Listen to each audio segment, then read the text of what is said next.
This is what I believe is a deliberate attempt to hide what is a private club and try to masquerade it as a functioning parliament. Now, basically, a private members' bill is you get a free pop at making a law, right?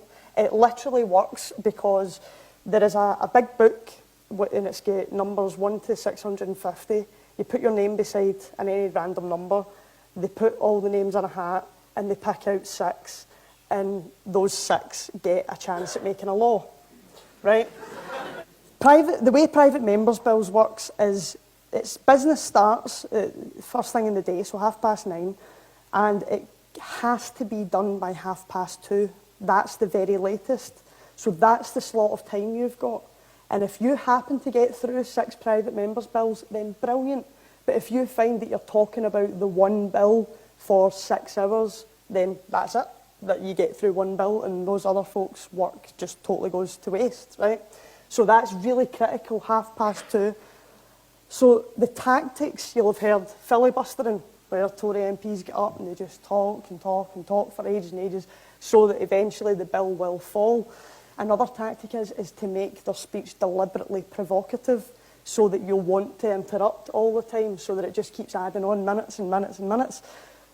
Now, in order for this to run smoothly, there is an old, again, Victorian rule, right, in the rule book of Parliament, which doesn't exist, that says that you have to have a minimum of 40 people present in order for it to pass what's called a quorum, right? And the tactic normally is that, say the debate starts and you're an hour into it and the Tory's talking away and he has been for an hour, and then another Tory will stand up. He'll notice that everybody's dwindled away, do what I did, go for their lunch and stuff. He goes, "Speaker, I want a quorum." The Speaker stands up and goes, "Oh, there's only 8 people in the chamber." Right, it falls, doesn't meet the quorum, and it gets chucked out, right? So in order to combat this, what we had to do was Patrick Grady, our Chief Whip, had to start up first thing in the debate, and it had to be before the debate title was read out, which was critical for some reason. He had to stand up and say, "I call a quorum, Mr. Speaker." Now, this happened when I had a private member's bill. Usually the Speaker goes, "Right, that's fine, cool, it's been used once, it can't be used again." So that trick's out the window, right? So that's why it's important for him to do this. So usually that's it and it works fine. But this time when he said, "I want a quorum," and the Speaker says, "Right, is there 40 present?" the Tories started shouting no. They started shouting that there was less than 40 present. There was no seating room. We were standing. And the Speaker's going, "Oh, well, I mean, they're disagreeing." So he has to call a division, and he has to go, "Right, do you think there's 40 people here?" And 200 of us go, "Aye." And another couple go, "No," right? The Speaker apparently has to go, "Right, division." So even though blatantly you can see there are more than 40 people here, a division was called. So we did the usual thing, going round the lobbies, going round the corridors. The whole time we're all frustrated because this is it eating into the debate time. We're running up to 2:30. And like that, it gets to 20 minutes, 25 minutes, and I'm thinking, what is the hold-up? We're all being counted, we're all left sitting here. And I can see Patrick sort of flurrying about, you know, like something's happening.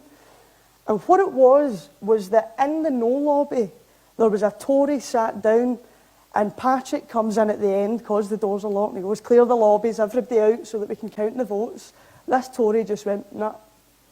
And Patrick was going, "Could you please move?" "Nah, I'm not getting up." What's Patrick going to do? He can't physically do it. So he has to go out to the Speaker and say, "Such and such isn't moving." The Speaker then goes, "We'll give him 5 minutes." Because why not?